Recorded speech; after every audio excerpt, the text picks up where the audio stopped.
নমস্কার। ২০২৫ সালে আগস্টে ইউরোপে ভারতের ডিজেল রপ্তানি হঠাৎ করে ব্যাপকভাবে বেড়ে যায়, যা মহাদেশটির জ্বালানি সরবরাহ শৃঙ্খলায় ভারতের ক্রমবর্ধমান গুরুত্বকে স্পষ্ট করে তোলে।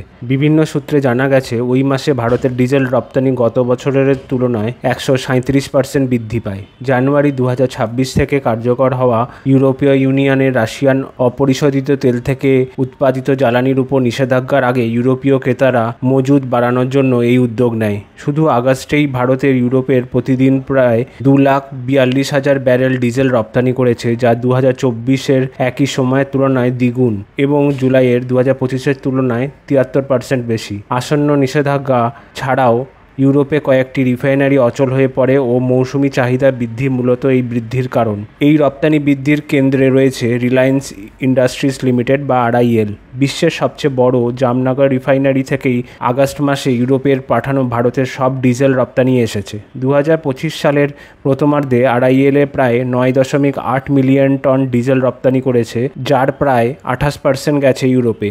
রাশিয়ান অপরিশোধিত তেল ডিসকাউন্টে কিনে RIL তুলনামূলক কম দামে ইউরোপীয় বাজারে জ্বালানি সরবরাহ করতে পেরেছে। অপরদিকে নায়রা এনার্জি ও ভারতের রাষ্ট্রায়ত্ত কোম্পানি যেমন ইন্ডিয়ান অয়েল, ভারত পেট্রোলিয়াম ও হিন্দুস্তান পেট্রোলিয়াম অবদানও তুলনামূলকভাবে নগণ্য ছিল।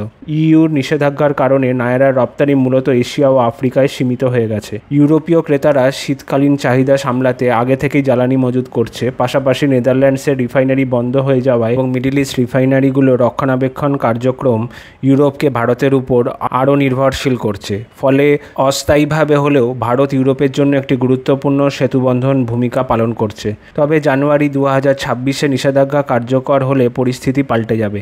রাশিয়ান অপরিশোধিত তেল থেকে উৎপাদিত জ্বালানি যদি কঠোরভাবে বাদ দেয়, তবে ইউরোপে ভারতের ডিজেল রপ্তানি হ্রাস পাবে। এতে ভারতকে এশিয়া ও আফ্রিকার বাজারে সরবরাহ পুনর্নির্দেশ করতে হতে পারে। এই পরিবর্তন স্বল্পমেয়াদে ভারত ইউরোপ জ্বালানি সম্পর্ক কিছুটা অস্থির আনবে, তবে একই সঙ্গে উভয় পক্ষকে পরিচ্ছন্ন জ্বালানি সহযোগিতার দিকে এগিয়ে নিয়ে যাবে। ইউরোপ যখন রাশিয়ান সম্পৃক্ত জ্বালানির থেকে সরে আসবে, তখন ভারতের সঙ্গে তার সম্পর্ক আরও বেশি নবায়নযোগ্য জ্বালানি, হাইড্রোজেন ও টেকসই অবকাঠামোতে কেন্দ্রীভূত হবে।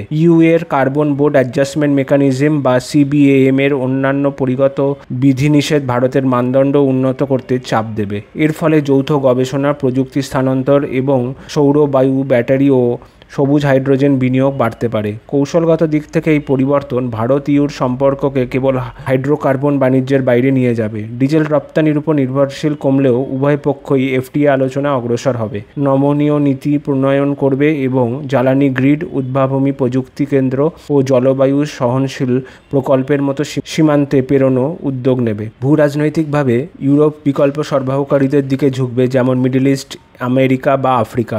কিন্তু একই সঙ্গে ভারতের নবায়নযোগ্য জ্বালানি, প্রতিরক্ষা ও ডিজিটাল উদ্ভাবন একটি বড় কৌশলগত অংশীদার হিসাবে দেখবে। ফলে ভবিষ্যতে ভারত ইউ জ্বালানি সম্পর্ক হাইড্রোকার্বন ভিত্তিক নয়, বরং একটা বিস্তৃত পরিবেশ বান্ধব ও উদ্ভাবন নির্ভর হবে।